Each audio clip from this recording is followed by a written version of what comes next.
রাসূল সাল্লাল্লাহু আলাইহি সাল্লাম বলেন, কিয়ামতের ময়দানে আল্লাহ রাব্বুল আলামিন সকল অধীনস্থ সম্পর্কে কাল কিয়ামতের ময়দানে আল্লাহ তাআলা কি করবে? প্রশ্ন করবে। এবং আপনার বান্দার হকের ব্যাপারে আল্লাহ তাআলা কিয়ামতের মাঠে আপনাকে প্রশ্ন করবে। এই জন্য যে আপনি যে পরিবারের কর্তা, আপনার পরিবারের পরিজনের হক আপনি সঠিকভাবে আদায় করেছেন কিনা, ছেলেকে ছেলেরটা বুঝিয়ে দিয়েছেন কিনা, মেয়েকে বুঝিয়ে দিয়েছেন কিনা, স্ত্রীর হক সঠিকভাবে আদায় করেছেন কিনা, এই ব্যাপারে আল্লাহ তাআলা কাল কিয়ামতের ময়দানে আপনাকে প্রশ্ন করবে। আপনাকে সেদিন জবাবদিহি করতে হবে। কথা বুঝছেন? এরপরে আপনি সমাজের মোড়ল, সমাজের বিচার ফয়সালা করেন, সমাজের নেতা আপনি, এই সমাজের মানুষের হক আপনি সঠিকভাবে আদায় করেছেন কিনা, তাদের পাশে আপনি দাঁড়িয়েছেন কিনা, তাদের উপরে জুলুম করেছেন কিনা, অত্যাচার করেছেন কিনা, তাদের হক মেরেছেন কিনা, এই ব্যাপারে কাল কিয়ামতের ময়দানে আল্লাহ তাআলা আপনার কাছ থেকে হিসাব নেবে। কথা বুঝছেন? এরপরে আবার ধরেন আপনি সমাজের একজন মেম্বার, একটা ওয়ার্ডের মেম্বার, আপনাকে জনগণ ভোট দিয়ে আপনাকে এই দায়িত্ব দিয়েছে। আপনি সঠিকভাবে এই ওয়ার্ডের মানুষের রাষ্ট্রীয়ভাবে যে সমস্ত জিনিসপত্র মেম্বারের কাছে আসে, ওই সমস্ত কাজগুলি যারা পাবে তাদের কাছে আপনি সঠিকভাবে পৌঁছাইছেন কিনা, তাদের হক মেরেছেন কিনা, তাদের সঠিকভাবে বিচার ফয়সালার মাধ্যমে তাদেরকে কি করেছেন, তাদের হক আদায় করেছেন কিনা, কাল কিয়ামতের ময়দানে আপনাকে এইভাবে আসামির কাঠগড়ে আল্লাহ তাআলা দাঁড় করে আপনাকে জিজ্ঞাসা করবে। কথা বুঝছেন? অর্থাৎ সেই দিন যদি আপনি আল্লাহর কাছে যদি সঠিক জবাব না দিতে পারেন, তাহলে আপনাকে কেউ বাঁচাইতে পারবে না। ঠিক কিনা বলেন? আপনার আবাসস্থল হবে জাহান্নাম। এরপরে আপনি যদি ইউনিয়নের চেয়ারম্যান হয়ে থাকেন, আপনাকে ভোট দিয়ে আপনাকে ভালোবেসে তারা কি করেছে? চেয়ারম্যান বানিয়েছে। এই ইউনিয়নের আপনি যে ইউনিয়নের দায়িত্ব গ্রহণ করেছেন, ইউনিয়নের মানুষের হক আপনি সঠিকভাবে আদায় করেছেন কিনা, তাদের উপরে জুলুম করেছেন কিনা, অত্যাচার করেছেন কিনা, আল্লাহ তাআলা কাল কিয়ামতের ময়দানে আপনার কাছ থেকে হিসাব নিবে। এবং আপনি যদি এমপি হন, আপনার নির্বাচনী এলাকার প্রত্যেকটা মানুষের হকের ব্যাপারে কাল কিয়ামতের ময়দানে আপনাকে জবাবদিহি করতে হবে। যদিও এই সমাজের এই আপনার এলাকার মানুষ, আপনার নির্বাচনী এলাকার মানুষেরা ভয়ে আপনার কাছে আসতে পারে নাই, আপনার জনবল, লোকবল, অর্থবল, অস্ত্রবল এই সমস্ত কিছু ছিল, তারা ভয়ে আপনার কাছে আসতে পারে নাই, তাদের হক থেকে তারা বঞ্চিত হয়েছে। কাল কিয়ামতের ময়দানে আল্লাহ তাআলা সম্মুখে আপনাকে দাঁড়াইতে হবে। সেই দিন আপনার গায়ের কাফনের চোটে জমিন পর্যন্ত কাঁপবে। বলেন নাউজুবিল্লাহি মিন যালিক। সেই দিন আল্লাহর কাছে আপনি জবাব না দিয়ে এক কদমও লড়তে পারবেন না। সেই দিন আপনার দুনিয়ার লোকবল, জনবল, অর্থবল এই সমস্ত কোনো কিছু কাজে আসবে না। আপনি যদি মানুষের হকের ব্যাপারে যদি বিন্দু মাত্র যদি আপনি জুলুম করে থাকেন, আল্লাহ তাআলা বলেন আমি আল্লাহ তাআলা তোমাকে জাহান্নামের কঠিন আযাবের মধ্যে নিক্ষেপ করে দিব। বলেন নাউজুবিল্লাহি মিন যালিক। আর আপনি যদি রাষ্ট্রপ্রধান হন, এই রাষ্ট্রের সকল মানুষের জান মাল আপনার কাছে আমানত। ঠিক কিনা বলেন? রাষ্ট্রের প্রত্যেকটা মানুষের জান মাল আপনার কাছে আমানত। যে আপনি একটা রাষ্ট্র গঠন করতে হলে যে সমস্ত জিনিসের প্রয়োজন, অন্ন, বস্ত্র, শিক্ষা, চিকিৎসা এবং বাসস্থান, এই 5টা জিনিস একটা রাষ্ট্রের মৌলিক বিষয়। এই মৌলিক বিষয় আপনি সঠিকভাবে আঞ্জাম দিয়েছেন কিনা, না মানুষের উপরে জুলুম করেছেন, অত্যাচার করেছেন, মানুষকে অন্যায়ভাবে হত্যা করেছেন, যদি এই সমস্ত কোনো কাজ যদি আপনি করে থাকেন, কাল কিয়ামতের ময়দানে আল্লাহ রাব্বুল আলামিনের কাছে আপনাকে জবাবদিহি করতে হবে। ঠিক কিনা বলেন? কথা বলেন ঠিক কিনা? যে তা না হলে আপনি এক কদমে দিশা দিকে লড়তে পারবেন না। দুনিয়ার মানুষেরা যদিও আপনার বিপক্ষে যাওয়ার কোনো সুযোগ নাই, আপনার বিপক্ষে কথা বলার সুযোগ নাই, আপনি তাদেরকে বিভিন্নভাবে হেনস্থা করতে পারেন, কিন্তু আল্লাহর রব্বুল আলামিন যখন আপনাকে আসামির কাঠগড়ায় দাঁড় করাবে, দুনিয়ার ক্ষমতা, দুনিয়ার বাহাদুরি, দুনিয়ার রক্তবল, অস্ত্রবল, জনবল কোনো কিছুই সেই দিন আপনাকে বাঁচাইতে পারবে না। ঠিক কিনা বলেন? এই জন্য যারা এই সমস্ত দায়িত্বের মধ্যে আছে, তাদের কাজ হবে সব সময় তারা চোখ কান খোলা রাখবে, আমার দ্বারা যেন 1 পয়সার হক নষ্ট না হয়। কথা বুঝছেন? তারা সব সময় এই সমস্ত দায়িত্ব, আপনি পরিবার চালান, পরিবারের দায়িত্ব, আপনি সমাজ চালান, সমাজের দায়িত্ব সঠিকভাবে আপনি আদায় করেন। যদি সঠিকভাবে যদি তাদের হক আদায় করতে পারেন, আল্লাহ রাব্বুল আলামিন আপনাকে দুনিয়া ও পরকালের সফলতার চাবিকাঠি দান করবে। বলেন সুবহানাল্লাহ বিহামদি। আর যদি মানুষের হক যদি আপনি নষ্ট করে দেন, তাহলে আল্লাহ তাআলা বলেন এই হক নষ্ট যদি তুমি করো, তাহলে তোমার উপায় থাকবে না। কথা বুঝছেন? যে হক আদায় না করা পর্যন্ত আপনি যদি কোনো নেক আমল করেছেন, হাসরের মাঠে বলবে তুমি তার হক আদায় করো। অমুক ব্যক্তির হক আদায় করে, বলবে আমার কাছে তো হক আদায় করার মতো কিছুই নাই। বললো দুনিয়ার মধ্যে যে তুমি যতটুকু নেক আমল করেছো এটা তাকে দিয়ে দাও, তখন আপনি এটা তাকে দিয়ে দিতে হবে, আপনি শূন্য হয়ে যাবেন। আল্লাহ তাআলা আপনাকে জাহান্নামের মধ্যে নিক্ষেপ করে কঠিন আযাব আপনাকে ভোগ করাবে বলে।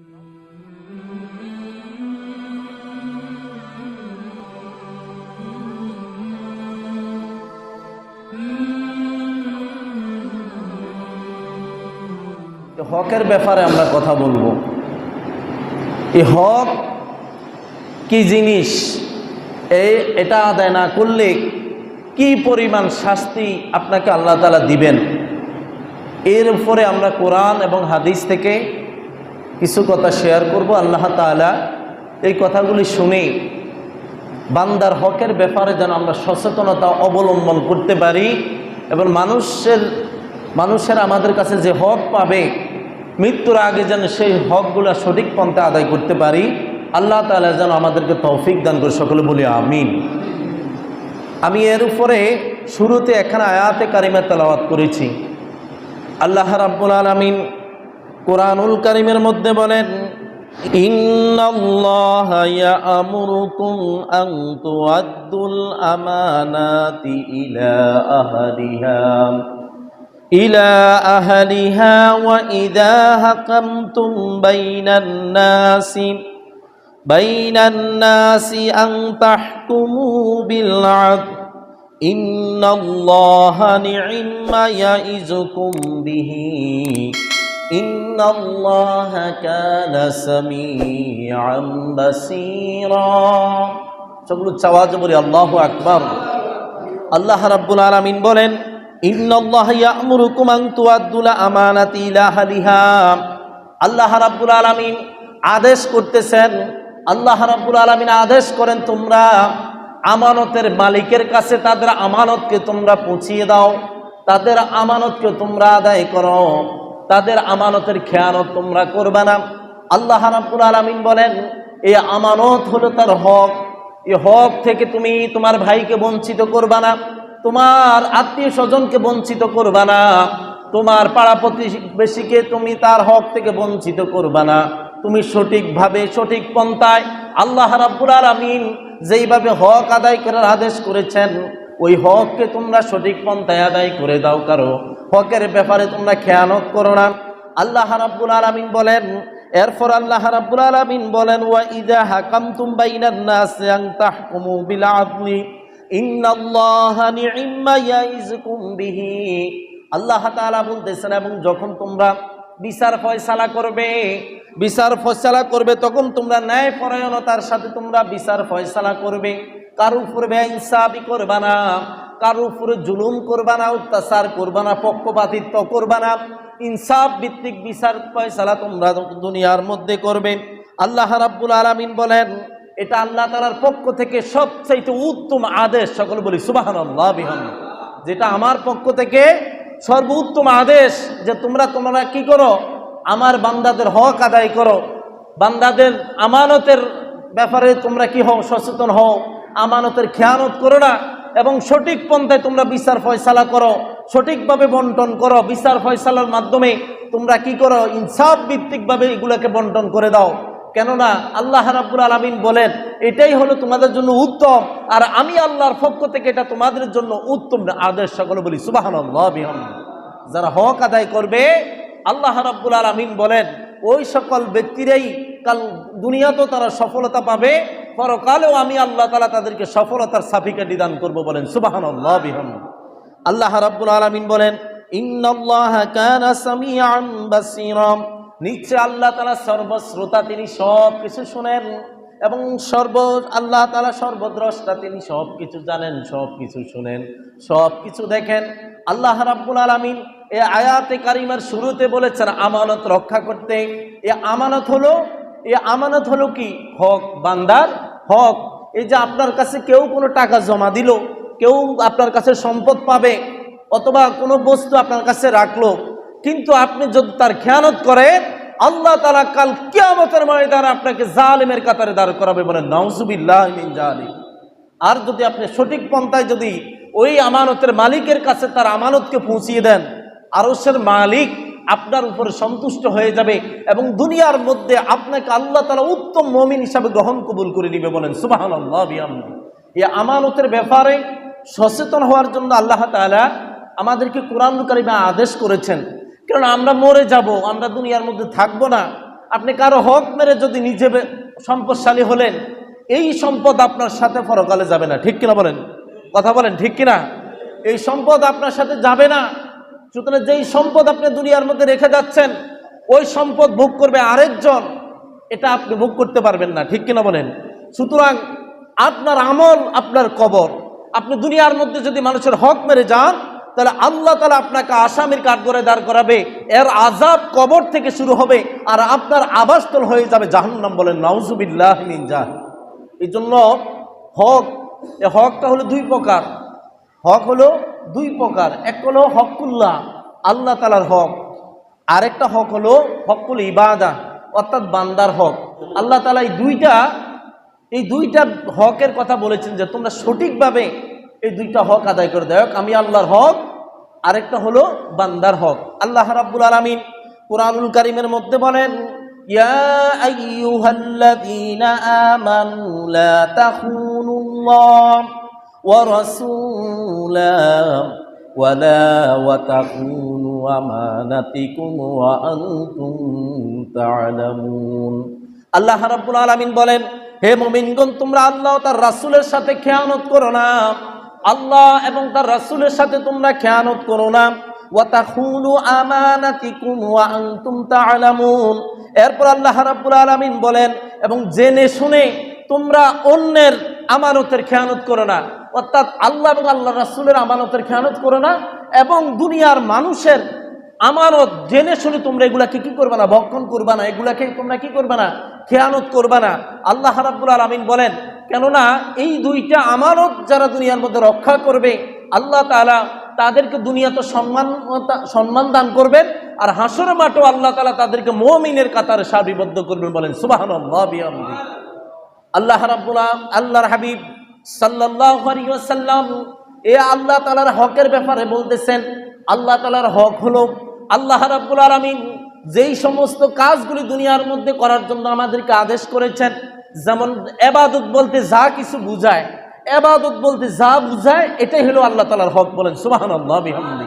অর্থাৎ আমরা নামাজ, রোজা, হজ, যাকাত, তারপরে আপনার আমরু বিল মারুফ ওয়া নাহি আনিল মুনকার, সৎ কাজের আদেশ দেওয়া, অসৎ কাজে বিরত থাকা, আল্লাহ তাআলার সাথে কারো শিরক না করা, আল্লাহ তাআলার সমকক্ষ কাউকে মনে না করা, এই সমস্ত কাজ, এটাই হলো আল্লাহ তাআলার হক। বলেন সুবহানাল্লাহ বিহামদি। আল্লাহর হাবিব সাল্লাল্লাহু আলাইহি ওয়াসাল্লাম বলেন, যেই ব্যক্তি আল্লাহ তাআলার হককে যারা খেয়ানত করবে, অর্থাৎ আল্লাহ রাব্বুল আলামিন বান্দার উপরে নামাজ ফরজ করেছে, যেই বান্দাই নামাজ পড়বে না, সে আল্লাহ তাআলার হকের খেয়ানত করে। বলেন নাউযুবিল্লাহি মিন যালিক। সে আল্লাহ তাআলার হকের খেয়ানতকারী, কাল কিয়ামতের ময়দানে আল্লাহ তাআলা তাকে আসামির কাঠগড়ায় দাঁড় করাবে। বলেন নাউযুবিল্লাহি মিন যালিক। যে বলবে, আমি তোমাকে দুনিয়ার মধ্যে কি দেই নাই, কোন জিনিসটা আমি তোমাকে দেই নাই, আমি মানুষ হিসাবে, আমার বান্দা হিসাবে তোমার যতটুকু প্রয়োজন, আমি আল্লাহ তাআলা তোমার প্রয়োজনকে মিটিয়েছি। বিনিময়ে তুমি আমার ইবাদত করবা। মা খালাকতুল জিন্না ওয়াল ইনসা ইল্লা লিয়াবুদুন। আমি তোমাকে সৃষ্টি করেছিলাম আমার ইবাদত বন্দেগী করার জন্য, কিন্তু তুমি ইবাদত বন্দেগী করো নাই, আমি আল্লাহ নিয়ামত ভক্ষণ করছো। আল্লাহ তাআলা বলেন, যারা দুনিয়ার মধ্যে এই ইবাদত বন্দেগী থেকে নিজেকে দূরে রাখে, নামাজ পড়া থেকে নিজেকে দূরে রাখে, আল্লাহর হাবিব সাল্লাল্লাহু আলাইহি সাল্লাম বলেছেন, ওরা আল্লাহ তাআলার আমানতের খেয়ানতকারী। বলেন নাউযুবিল্লাহি মিন যালিক। দুনিয়ার মধ্যে কোনো মানুষের কাছে আপনি টাকা জমা রাখলেন, ওই মানুষটা যদি কিছুদিন পরে আপনার কাছে এই আমানতের জন্য আসে, আপনি যদি অস্বীকার করেন, ওই মানুষটা অন্তর থেকে আপনাকে কখনো ভালো জানবে? কথা বলেন, ভালো জানবে? জানবে না। ঠিক তদ্রূপ আল্লাহ তাআলার হক যারা বিনষ্ট করে, আজানের ধ্বনি শোনার পরও যারা নামাজে আসে না, আল্লাহকে সেজদা দেয় না, এরাও আল্লাহ তাআলার হকের খেয়ানতকারী। আর আল্লাহ রাব্বুল আলামিন বলেন, যারা আমার হকের খেয়ানত করে, ওই সকল ব্যক্তিরা কখনোই আমি আল্লাহ তাআলার কাছে প্রিয় হতে পারে না। বলেন নাউযুবিল্লাহি মিন যালিক। যে যারা আমি আল্লাহ তাআলার হকের খেয়ানত করে, এই জন্য আল্লাহ রাব্বুল আলামিন বলেন, তোমরা আমার হক আদায় করো। আল্লাহ তাআলার হক হলো নামাজ, রোজা, হজ, যাকাত, অর্থাৎ আমল বলতে যা কিছু আছে, এই সমস্ত কিছুই হলো আল্লাহ তাআলার হক। যখনই তোমরা নেক আমল করবা, আল্লাহ রাব্বুল আলামিন বলেন, তোমরা আমার হক আদায় করো, যেই যখন নেক আমল করো, এটাই হলো আমি আল্লাহ তাআলার হক। যারা দুনিয়ার মধ্যে আমি আল্লাহর জন্য কাজ করে, আর আমি আল্লাহ তাদেরকে নিজ হাতে তাদেরকে সফলতা দান করি, বলেন সুবহানাল্লাহ বিহামদিহি। আল্লাহর হাবিব সাল্লাল্লাহু আলাইহি ওয়াসাল্লাম বলেন, ওয়ান মুআয ইবনে জাবাল রাদিয়াল্লাহু তাআলা, হযরত মুআয ইবনে জাবাল রাদিয়াল্লাহু তাআলা আনহুকে রাসূলুল্লাহ সাল্লাল্লাহু আলাইহি ওয়াসাল্লাম ডাক দিয়ে বলেন, ক্বালা কুনতু রিদফান নবী সাল্লাল্লাহু আলাইহি ওয়াসাল্লাম আলাল হিমার ফাকালা ইয়া মুআয হাল তাদরি মা হাক্কুল্লাহি আলা ইবাদিহি ওয়া মা হাক্কুল ইবাদি আলাল্লাহ। আল্লাহর হাবিব সাল্লাল্লাহু আলাইহি ওয়াসাল্লাম হযরত মুআয ইবনে জাবাল রাদিয়াল্লাহু তাআলা আনহুকে ডাক দিয়ে বলেন, হে মুআয, তুমি কি জানো বান্দার উপরে আল্লাহ তাআলার হক কি, আর আল্লাহ তাআলার উপরে বান্দার হক কি? হযরত মুআয রাদিয়াল্লাহু তাআলা আনহু বলেন, আল্লাহু ওয়া রাসূলুহু আ'লাম, আল্লাহ এবং আল্লাহর রাসূলই ভালো জানে। ইয়া রাসূলুল্লাহ সাল্লাল্লাহু আলাইহি ওয়াসাল্লাম, আমি জানি না, আল্লাহ এবং আল্লাহর রাসূলই ভালো জানে। আল্লাহর হাবিব সাল্লাল্লাহু আলাইহি ওয়াসাল্লাম বলেন, ফাইন্না হাক্কাল্লাহি আলাল ইবাদি আন ইয়াবুদুহু ওয়া লা ইউশরিকু। আল্লাহর হাবিব সাল্লাল্লাহু আলাইহি ওয়াসাল্লাম হযরত মুআয রাদিয়াল্লাহু তাআলা আনহুকে ডাক দিয়ে বলেন, হে মুআয, বান্দার উপর আল্লাহ তাআলার হক হলো আল্লাহ রাব্বুল আলামিন আন ইয়াবুদাহু, আল্লাহ রাব্বুল আলামিন বান্দাকে সৃষ্টি করেছেন তার ইবাদত বন্দেগী করতে। যারা দুনিয়ার মধ্যে আল্লাহ রাব্বুল আলামিনের ইবাদত বন্দেগী করে, তারাই আল্লাহ তাআলার হক আদায় করে।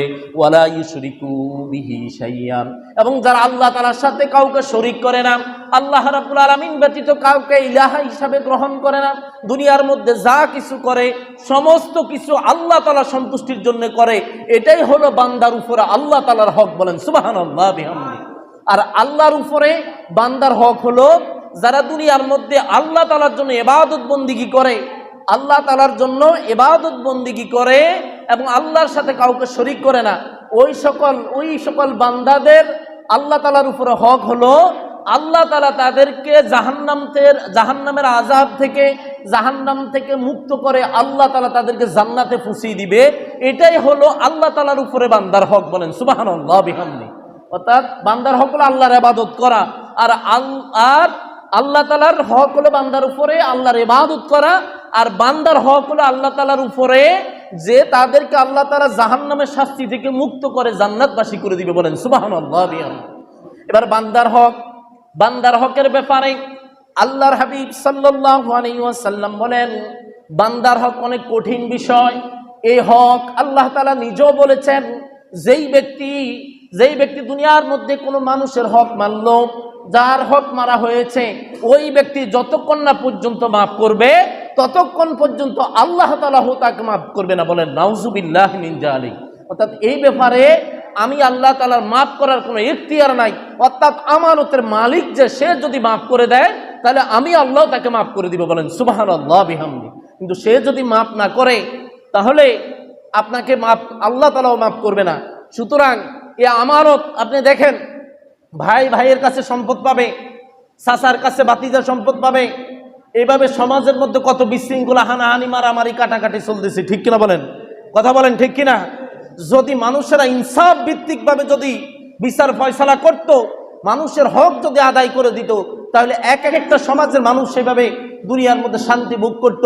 আমি জানি আমার কাছে কে পাওনাদার, কিন্তু আমি তার পাওনাটা সঠিকভাবে আদায় করি না। আপনি যদি আদায় না করেন, আল্লাহ রাব্বুল আলামিন বলেছেন, কাল কিয়ামতের ময়দানে আমি আল্লাহ তাআলার আসামির কাঠগড়ায় তোমাকে দাঁড় করাবো। সেই দিন যদি তুমি তার হক আদায় না করো, তাহলে আমি আল্লাহ এই আসামির কাঠগড়া থেকে তোমাকে এক পাও এদিক সেদিক লড়তে দেবো না, বলেন নাউজুবিল্লাহি মিন যালিক। সুতরাং এই আমানতের ব্যাপারে খুব সচেতন। রাসূল সাল্লাল্লাহু আলাইহি ওয়াসাল্লাম বলেন, কিয়ামতের ময়দানে আল্লাহ রাব্বুল আলামিন সকল অধীনস্থ সম্পর্কে কাল কিয়ামতের ময়দানে আল্লাহ তাআলা কি করবে? প্রশ্ন করবে। এবং আপনার বান্দার হকের ব্যাপারে আল্লাহ তাআলা কিয়ামতের মাঠে আপনাকে প্রশ্ন করবে। এই জন্য যে আপনি যে পরিবারের কর্তা, আপনার পরিবারের পরিজনের হক আপনি সঠিকভাবে আদায় করেছেন কিনা, ছেলেকে ছেলেরটা বুঝিয়ে দিয়েছেন কিনা, মেয়েকে বুঝিয়ে দিয়েছেন কিনা, স্ত্রীর হক সঠিকভাবে আদায় করেছেন কিনা, এই ব্যাপারে আল্লাহ তাআলা কাল কিয়ামতের ময়দানে আপনাকে প্রশ্ন করবে। আপনাকে সেদিন জবাবদিহি করতে হবে, কথা বুঝছেন? এরপরে আপনি সমাজের মোড়ল, সমাজের বিচার ফয়সালা করেন, সমাজের নেতা আপনি, এই সমাজের মানুষের হক আপনি সঠিকভাবে আদায় করেছেন কিনা, তাদের পাশে আপনি দাঁড়িয়েছেন কিনা, তাদের উপরে জুলুম করেছেন কিনা, অত্যাচার করেছেন কিনা, তাদের হক মেরেছেন কিনা, এই ব্যাপারে কাল কিয়ামতের ময়দানে আল্লাহ তাআলা আপনার কাছ থেকে হিসাব নেবে। কথা বুঝছেন? এরপরে আল্লাহ ধরেন আপনি সমাজের একজন মেম্বার, একটা ওয়ার্ডের মেম্বার, আপনাকে জনগণ ভোট দিয়ে আপনাকে এই দায়িত্ব দিয়েছে। আপনি সঠিকভাবে এই ওয়ার্ডের মানুষের রাষ্ট্রীয়ভাবে যে সমস্ত জিনিসপত্র মেম্বারের কাছে আসে, ওই সমস্ত কাজগুলি যারা পাবে তাদের কাছে আপনি সঠিকভাবে পৌঁছাইছেন কিনা, তাদের হক মেরেছেন কিনা, তাদের সঠিকভাবে বিচার ফয়সালার মাধ্যমে তাদেরকে কি করেছেন, তাদের হক আদায় করেছেন কিনা, কাল কিয়ামতের ময়দানে আপনাকে এইভাবে আসামির কাঠগড়ায় আল্লাহ তাআলা দাঁড় করে আপনাকে জিজ্ঞাসা করবে। কথা বুঝছেন? অর্থাৎ সেই দিন যদি আপনি আল্লাহর কাছে যদি সঠিক জবাব না দিতে পারেন, তাহলে আপনাকে কেউ বাঁচাইতে পারবে না। ঠিক কিনা বলেন? আপনার আবাসস্থল হবে জাহান্নাম। এরপরে আপনি যদি ইউনিয়নের চেয়ারম্যান হয়ে থাকেন, আপনাকে ভোট দিয়ে আপনাকে ভালোবেসে তারা কি করেছে, চেয়ারম্যান বানিয়েছে। এই ইউনিয়নের যে আপনি যে ইউনিয়নের দায়িত্ব গ্রহণ করেছেন, ইউনিয়নের মানুষের হক আপনি সঠিকভাবে আদায় করেছেন কিনা, তাদের উপরে জুলুম করেছেন কিনা, অত্যাচার করেছেন কিনা, আল্লাহ তাআলা কাল কিয়ামতের ময়দানে আপনার কাছ থেকে হিসাব নেবে। এবং আপনি যদি এমপি হন, আপনার নির্বাচনী এলাকার প্রত্যেকটা মানুষের হকের ব্যাপারে কাল কিয়ামতের ময়দানে আপনাকে জবাবদিহি করতে হবে। যদিও এই সমাজের এই আপনার এলাকার মানুষ, আপনার নির্বাচনী এলাকার মানুষেরা ভয়ে আপনার কাছে আসতে পারে নাই, আপনার জনবল, লোকবল, অর্থবল, অস্ত্রবল এই সমস্ত কিছু ছিল, তারা ভয়ে আপনার কাছে আসতে পারে নাই, তাদের হক থেকে তারা বঞ্চিত হয়েছে। কাল কিয়ামতের ময়দানে আল্লাহ তাআলা সম্মুখে আপনাকে দাঁড়াইতে হবে। সেই দিন আপনার গায়ের কাফনি চোটে জমিন পর্যন্ত কাঁপবে। বলেন নাউজুবিল্লাহি মিন জালিক। সেই দিন আল্লাহর কাছে আপনি জবাব না দিয়ে এক কদম উঠতে পারবেন না। সেই দিন আপনার দুনিয়ার লোকবল, জনবল, অর্থবল এই সমস্ত কোনো কিছু কাজে আসবে না। আপনি যদি মানুষের হকের ব্যাপারে যদি বিন্দু মাত্র যদি আপনি জুলুম করে থাকেন, আল্লাহ তাআলা বলেন আমি আল্লাহ তাআলা তোমাকে জাহান্নামের কঠিন আযাবের মধ্যে নিক্ষেপ করে দিব। বলেন নাউজুবিল্লাহি মিন জালিক। আর আপনি যদি রাষ্ট্রপ্রধান হন, এই রাষ্ট্রের সকল মানুষের জান মাল আপনার কাছে আমানত। ঠিক কিনা বলেন? রাষ্ট্রের প্রত্যেকটা মানুষের জান মাল আপনার কাছে আমানত। যে আপনি একটা রাষ্ট্র গঠন করতে হলে যে সমস্ত জিনিসের প্রয়োজন, অন্ন, বস্ত্র, শিক্ষা, চিকিৎসা এবং বাসস্থান, এই পাঁচটা জিনিস একটা রাষ্ট্রের মৌলিক বিষয়। এই মৌলিক বিষয় আপনি সঠিকভাবে আঞ্জাম দিয়েছেন কিনা, না মানুষের উপরে জুলুম করেছেন, অত্যাচার করেছেন, মানুষকে অন্যায়ভাবে হত্যা করেছেন, যদি এই সমস্ত কোনো কাজ যদি আপনি করে থাকেন, কাল কিয়ামতের ময়দানে আল্লাহ রাব্বুল আলামিনের কাছে আপনাকে জবাবদিহি করতে হবে। ঠিক কিনা বলেন? কথা বলেন ঠিক কিনা? যে তা না হলে আপনি এক কদমে দৃশ্যে দিকে লড়তে পারবেন না। দুনিয়ার মানুষেরা যদিও আপনার বিপক্ষে যাওয়ার কোনো সুযোগ নাই, আপনার বিপক্ষে কথা বলার সুযোগ নাই, আপনি তাদেরকে বিভিন্নভাবে হেনস্থা করতে পারেন, কিন্তু আল্লাহর রব্বুল আলামিন যখন আপনাকে আসামির কাঠগড়ায় দাঁড় করাবে, দুনিয়ার ক্ষমতা, দুনিয়ার বাহাদুরি, দুনিয়ার রক্তবল, অস্ত্রবল, জনবল কোনো কিছুই সেই দিন আপনাকে বাঁচাইতে পারবে না। ঠিক কিনা বলেন? এই জন্য যারা এই সমস্ত দায়িত্বের মধ্যে আছে, তাদের কাজ হবে সব সময় তারা চোখ কান খোলা রাখবে, আমার দ্বারা যেন আল্লাহ তাআলার এক পয়সার হক নষ্ট না হয়। কথা বুঝছেন? তারা সব সময় এই সমস্ত দায়িত্ব, আপনি পরিবার চালান, পরিবারের দায়িত্ব, আপনি সমাজ চালান, সমাজের দায়িত্ব সঠিকভাবে আপনি আদায় করেন। যদি সঠিকভাবে যদি তাদের হক আদায় করতে পারেন, আল্লাহ রাব্বুল আলামিন আপনাকে দুনিয়া ও পরকালের সফলতার চাবিকাঠি দান করবে। বলেন সুবহানাল্লাহ বিহামদি। আর যদি মানুষের হক যদি আপনি নষ্ট করে দেন, তাহলে আল্লাহ তাআলা বলেন এই হক নষ্ট যদি তুমি করো, তাহলে তোমার উপায় থাকবে না। কথা বুঝছেন? যে হক আদায় না করা পর্যন্ত আপনি যদি কোনো নেক আমল করেছেন, হাসরের মাঠে বলবে তুমি তার হক আদায় করো, অমুক ব্যক্তির হক আদায় করে, বলবে আমার কাছে তো হক আদায় করার মতো কিছুই নাই। বললো দুনিয়ার মধ্যে যে তুমি যতটুকু নেক আমল করেছো এটা তাকে দিয়ে দাও, তখন আপনি এটা তাকে দিয়ে দিতে হবে, আপনি শূন্য হয়ে যাবেন। আল্লাহ তাআলা আপনাকে জাহান্নামের মধ্যে নিক্ষেপ করে কঠিন আযাব আপনাকে ভোগ করাবে। বলেন নাউজুবিল্লাহি মিন জালিক। সুতরাং এই হকের ব্যাপারে যারা অসচেতন, হকের ব্যাপারে যারা অন্যের হক মেরে খায়, তারা দুনিয়াতেও তারা লাঞ্ছিত হয়, পরকালেও তারা লাঞ্ছিত হবে। বলেন নাউজুবিল্লাহি মিন জালিক। এই জন্য আপনার কাছে যে যা পাবে, মৃত্যুর আগে এগুলাকে সঠিকভাবে তাদের কাছে পৌঁছিয়ে দেন, আপনার মনিব আপনার উপরে সন্তুষ্ট হয়ে যাবে। বলেন সুবহানাল্লাহ বিহামদি। আল্লাহর হাবিব সাল্লাল্লাহু আলাইহি ওয়াসাল্লাম হাদিস শরীফে বলেন, ওয়ানা আব্দুল্লাহ ইবনে ওমর রাদিয়াল্লাহু তাআলা, হযরত আব্দুল্লাহ ইবনে ওমর রাদিয়াল্লাহু তাআলা আনহু থেকে বর্ণিত, আন্না রাসূলুল্লাহ সাল্লাল্লাহু আলাইহি ওয়াসাল্লাম রাসূলুল্লাহ সাল্লাল্লাহু আলাইহি ওয়াসাল্লাম ইরশাদ করেন, ক্বালাল মুসলিমু আখুল মুসলিম, একজন মুসলমান আরেকজন মুসলমানের ভাই। তোমরা ভাই ভাই হয়ে দুনিয়ার মধ্যে তোমরা জীবন যাপন করো, ভাতৃত্ব বন্ধনে আবদ্ধ হয়ে থাকো। লা ইউজলিমুহু, তুমি তোমার ভাইয়ের উপরে জুলুম করবা না, অত্যাচার করবা না, তার আমানতের খেয়ানত করবা না। ওয়ালা ইউসলিমুহু, এবং তাকে শত্রুর নিকটে তুমি সমর্পণ করবে না, তাকে বিপদের মধ্যে তুমি নিপতিত করবে না, সব সময় তুমি তার জন্য কল্যাণ কামনা করবে। সকল বলি সুবহানাল্লাহ বিহামদি। এরপর রাসূলুল্লাহ সাল্লাল্লাহু আলাইহি ওয়াসাল্লাম বলেন, মান কানা ফি হাজাতি আখি কানা আল্লাহু আযজা ওয়া জাল্লা ফি হাজাতিহি, যেই ব্যক্তি দুনিয়ার মধ্যে কোনো মানুষের একটা প্রয়োজনকে মিটিয়ে দিবেন, আল্লাহ রাব্বুল আলামিন দুনিয়ার মধ্যেও তাকেও আল্লাহ তাআলা তার একটা প্রয়োজনকে আল্লাহ তাআলা মিটিয়ে দিবে। বলেন সুবহানাল্লাহ বিহামদি। আর এরপর রাসূল সাল্লাল্লাহু আলাইহি ওয়াসাল্লাম বলেন, ওয়ামান ফাররাজান মুসলিমিন কুরবাতান ফাররাজাল্লাহু আনহু বিহা কুরবাতান মিন কুরুবি ইয়াউমিল কিয়ামাহ। আল্লাহর হাবিব সাল্লাল্লাহু আলাইহি ওয়াসাল্লাম বলেন, এবং দুনিয়ার মধ্যে যদি আপনি কোনো একজন মানুষের একটা বিপদকে দূর করে দিলেন, একটা মানুষের কষ্টকে আপনি দূর করে দিলেন, আল্লাহ রাব্বুল আলামিন কাল কিয়ামতের ময়দানে যেই সমস্ত বিপদ আপনার কিয়ামতের ময়দানে হবে, ওই সমস্ত বিপদ থেকে আল্লাহ তাআলা আপনাকে মাফ করে দিবে। সকল বলি সুবহানাল্লাহ বিহামদি।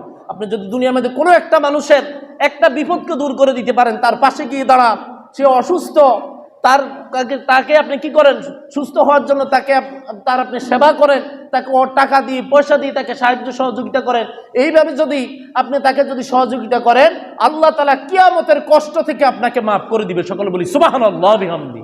এরপরে রাসূলুল্লাহ সাল্লাল্লাহু আলাইহি ওয়াসাল্লাম আবার বলেন, ওয়ামান সাতারা মুসলিমান সাতারাল্লাহু আযজা ওয়া জাল্লা ইয়াউমাল কিয়ামাহ। আল্লাহর হাবিব সাল্লাল্লাহু আলাইহি ওয়াসাল্লাম বলেন, যদি আপনি কোনো মানুষের একটা দোষ ত্রুটিকে আপনি যদি গোপন করেন, সমাজের মধ্যে এটাকে প্রসারণ যদি আপনি না করেন, যদি এটাকে আপনি গোপনে রাখেন, আল্লাহ রাব্বুল আলামিন বলেন, যারা মানুষের দোষকে গোপন রাখে,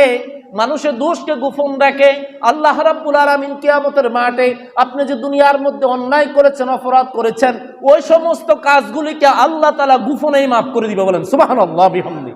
আল্লাহ তাআলা গোপনে এই গুনাহগুলোকে মাফ করে দিবে। এই জন্য রাসূল সাল্লাল্লাহু আলাইহি ওয়াসাল্লাম বলেছেন, লা ইউসলিমহু ওয়া লা ইউসলিমুহু, যে তোমরা তোমাদের ভাইয়ের উপরে জুলুম করবে না, তার আমানতের খেয়ানত করবে না, ওয়া লা ইউসলিমুহু, এবং তোমরা কি করবে না, তাকে শত্রুর নিকটে সমর্পণ করবে না, সঠিকভাবে তার হক আদায় করো। আল্লাহ তাআলা বলেন, যারা মানুষের হক আদায় করে, আল্লাহ রাব্বুল আলামিন বলেন, ওই সকল ব্যক্তিরাই হলো আমার জান্নাতের মেহমান। সকল বলি সুবহানাল্লাহ বিহামদি। আর যারা হক নষ্ট করে, এদের আবাসস্থল হবে জাহান্নাম, তারা কখনোই আল্লাহর জান্নাতে প্রবেশ করার অনুমতি পাবে না। এবার আসেন আমরা কয়েকটা হকের ব্যাপারে জানি, গুরুত্বপূর্ণ কয়েকটা হক। এক নাম্বার হলো পিতামাতার হক। পিতামাতার হক, এটা হলো গুরুত্বপূর্ণ একটা বিষয় যে আপনি আপনার পিতামাতার হক আদায় করবেন। আল্লাহ রাব্বুল আলামিন এই ব্যাপারে বলেন, ওয়া ওয়াসাইনাল ইনসানা বিওয়ালিদাইহি হামালাতুহু উম্মুহু ওয়াহানান আলা ওয়াহানিন ওয়া ফিসালুহু ফি আমাইনি আনিশকুরলি ওয়া লিওয়ালিদাইকা ইলাইয়াল মাসির। আল্লাহ রাব্বুল আলামিন বলেন, আমি মানুষকে পিতামাতার হকের ব্যাপারে আমি আল্লাহ হক চিনে নেবার ব্যাপারে আমি আল্লাহ তাআলা তাদেরকে আদেশ করতেছি। কেননা তার মা তাকে কষ্টের উপরে কষ্ট করে 10 মাস 10 দিন তাকে গর্ভধারণ করে। আল্লাহ রাব্বুল আলামিন বলেন, তার মা তাকে জন্ম দিয়েছেন, এই জন্য তা পিতামাতার হক তোমরা সঠিকভাবে আদায় করে দাও। পিতামাতার সাথে কখনো খারাপ ব্যবহার করবে না। আল্লাহ রাব্বুল আলামিন এর পরে বলেন, এবং তোমরা আমি আল্লাহ তাআলা শুকরিয়া আদায় করো। আর যে পিতামাতা তোমাকে লালন পালন করেছে, তোমার পিতামাতা তোমার জন্য কষ্ট করেছে, ওই আমি আল্লাহ তাআলা শুকরিয়ার পাশাপাশি তোমার পিতামাতার প্রতি তুমি শুকরিয়া আদায় করো। সকল বলি সুবহানাল্লাহ বিহামদি। কেননা তোমাদেরকে ওয়ালিদাইকা ইলাইয়াল মাসির, তোমাদেরকে অবশ্যই আমি আল্লাহর নিকটেই ফিরে আসতে হবে। ঠিক কিনা বলেন? আমরা সকলেই আল্লাহ তাআলার নিকটে ফিরে যেতে হবে। ঠিক কিনা? এই জন্য পিতামাতার হক যদি আপনি আদায় না করেন, তাহলে আল্লাহ রাব্বুল আলামিন আসামির কাঠগড়ে আপনি আসামি হয়ে যাবেন। বলেন নাউযুবিল্লাহি মিন যালিক। রাসূল সাল্লাল্লাহু আলাইহি ওয়াসাল্লাম বলেন, ওয়ান আবি উমামা রাদিয়াল্লাহু তাআলা আন্না রাসূলান ক্বালা ইয়া রাসূলাল্লাহি মা হাক্কুল ওয়ালিদাইনি আলা ওয়ালিদিহিমা ক্বালা হুমা জান্নাতুকা ওয়া নারুকা।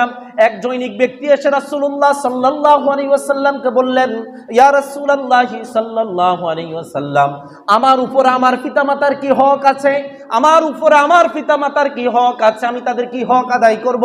আল্লাহর হাবিব সাল্লাল্লাহু আলাইহি ওয়াসাল্লাম এক বাক্যে বলে দিলেন, হুমা জান্নাতুকা ওয়া নারুকা। হে আল্লাহর বান্দা, তোমার মা বাবা তোমার জান্নাত, তোমার মা বাবাই তোমার জাহান্নাম। বলেন আল্লাহু আকবার। সুতরাং পিতামাতা যদি আপনার উপরে সন্তুষ্ট থাকে, পিতামাতার হক যদি আপনি আদায় করেন, আল্লাহ তাআলা বলেন পিতামাতা যদি তোমার উপরে সন্তুষ্ট থাকে তাহলে তুমি জান্নাতি, আর যদি পিতামাতা তোমার উপর নারাজ হয়ে যায় তাহলে তুমি জাহান্নামী। বলেন নাউযুবিল্লাহি মিন যালিক। আল্লাহর হাবিব সাল্লাল্লাহু আলাইহি ওয়াসাল্লাম আবার বলেন হকুল আকরাবিন, আত্মীয়তার হক। রাসূল সাল্লাল্লাহু আলাইহি ওয়াসাল্লাম বলেন যে তোমরা আত্মীয়তার হক আদায় করো। আল্লাহ রাব্বুল আলামিন কুরআনুল কারীমের মধ্যে বলতেছেন, ওয়া আতিদাল কুরবা হাক্কাহু ওয়াল মিসকিন ওয়া ইবনিস সাবিল ওয়া লা তুবাদদিরু তাবযীরা। যে তোমরা আত্মীয়তার হক আদায় করো, তাদের সাথে সুসম্পর্ক করো, তাদের বাড়িতে হাদিয়া পাঠাও, তারাও তোমার বাড়িতে হাদিয়া দিবে। তাদের সাথে তোমরা অযথা কোনো কথাবার্তা নিয়ে তাদের সাথে তোমরা আত্মীয়তার বন্ধনকে ছিন্ন করো না। এরপর রাসূল সাল্লাল্লাহু আলাইহি ওয়াসাল্লাম বলেন গরীব মিসকিনের হক আদায় করো, মুসাফিরের হক আদায় করো। আল্লাহ রাব্বুল আলামিন বলেন এবং তোমরা অপব্যয় করো না, সঠিকভাবে তাদের হক আদায় করে দাও, আল্লাহ রাব্বুল আলামিন তোমার উপরে রাজি খুশি হয়ে যাবে। বলেন সুবহানাল্লাহ। এরপরে বলেন রাসূল সাল্লাল্লাহু আলাইহি ওয়াসাল্লাম বলেন হকুল জার, প্রতিবেশীর হক। যে রাসূল সাল্লাল্লাহু আলাইহি ওয়াসাল্লাম বলেছেন, আন্নান নবী সাল্লাল্লাহু আলাইহি ওয়াসাল্লাম ওয়াল্লাহু লা ইউমিনু ওয়াল্লাহি লা ইউমিনু ওয়াল্লাহি লা ইউমিনু। আল্লাহর কসম ওই ব্যক্তি মুমিন নয়, আল্লাহর কসম ওই ব্যক্তি মুমিন নয়, আল্লাহর কসম ওই ব্যক্তি মুমিন নয়। এইভাবে রাসূল সাল্লাল্লাহু আলাইহি ওয়াসাল্লাম তিনবার কসম কাটলেন। সাহাবায়ে কেরাম জিজ্ঞাসা করলেন, কিলা মান ইয়া রাসূলুল্লাহি সাল্লাল্লাহু আলাইহি ওয়াসাল্লাম, ইয়া রাসূলুল্লাহ সেই ব্যক্তি কোন ব্যক্তি যার ব্যাপারে আপনি তিনবার কসম কাটলেন? রাসূল সাল্লাল্লাহু আলাইহি ওয়াসাল্লাম বলেন, ক্বালাল্লাযী লা ইউমিনু জারাহু ওয়া বাওয়াইকাহু। যেই ব্যক্তির কারণে তার সমাজের মানুষ কষ্ট পেয়েছে, যেই ব্যক্তির অত্যাচারে তার সমাজের মানুষ অত্যাচারিত হয়েছে, লাঞ্ছিত হয়েছে, বিপদগ্রস্ত হয়েছে, রাসূল সাল্লাল্লাহু আলাইহি ওয়াসাল্লাম ওই ব্যক্তির ব্যাপারে বলেছেন, ওয়াল্লাহি লা ইউমিনু ওয়াল্লাহি লা ইউমিনু ওয়াল্লাহি লা ইউমিনু। আল্লাহর কসম ওই ব্যক্তি মুমিন নয়, আল্লাহর কসম ওই ব্যক্তি মুমিন নয়, আল্লাহর কসম ওই ব্যক্তি মুমিন নয়। সকলে বলি নাউযুবিল্লাহি মিন যালিক। এইভাবে রাসূল সাল্লাল্লাহু আলাইহি ওয়াসাল্লাম তিনবার কসম কাটলেন। সুতরাং আপনার সমাজের মানুষের উপরে যদি আপনি জুলুম করে থাকেন, রাসূল সাল্লাল্লাহু আলাইহি ওয়াসাল্লাম নিজে কসম কেটে বলেছেন ওই ব্যক্তি কখনো মুমিন হতে পারে না, সেই মুনাফিক। ঠিক কিনা বলেন? সেই মুনাফিকের কাতারে চলে যাবে। এই জন্য আপনার প্রতিবেশীর হক, তারপর আত্মীয় স্বজনের হক, পিতামাতার হক, সন্তান সন্ততির হক, এই সমস্ত হকের ব্যাপারে যারা অসচেতন, যারা এই সমস্ত হকের ব্যাপারে যারা উদাসীন, ওই সকল ব্যক্তিরাই কাল কিয়ামতের ময়দানে আল্লাহ রাব্বুল আলামিনের আসামির কাঠগড়ে তারা ধরা পড়ে যাবে। ঠিক কিনা বলেন? সেই দিন তাদের উপায় থাকবে না, তাদের নেক আমলগুলো নিয়ে যাওয়া হবে, তাদেরকে আল্লাহ তাআলা জাহান্নামের মধ্যে নিক্ষেপ করে দিবে। বলেন নাউযুবিল্লাহি মিন যালিক। আল্লাহ তাআলা আমাদেরকে সঠিক বুঝ, সঠিক সমঝ দান করে। সকলে বলি আমিন। ওয়া আখির দাওয়ানিল হামদুলিল্লাহি রাব্বিল আলামিন। আসসালামু আলাইকুম ওয়া রাহমাতুল্লাহি ওয়া বারাকাতুহু।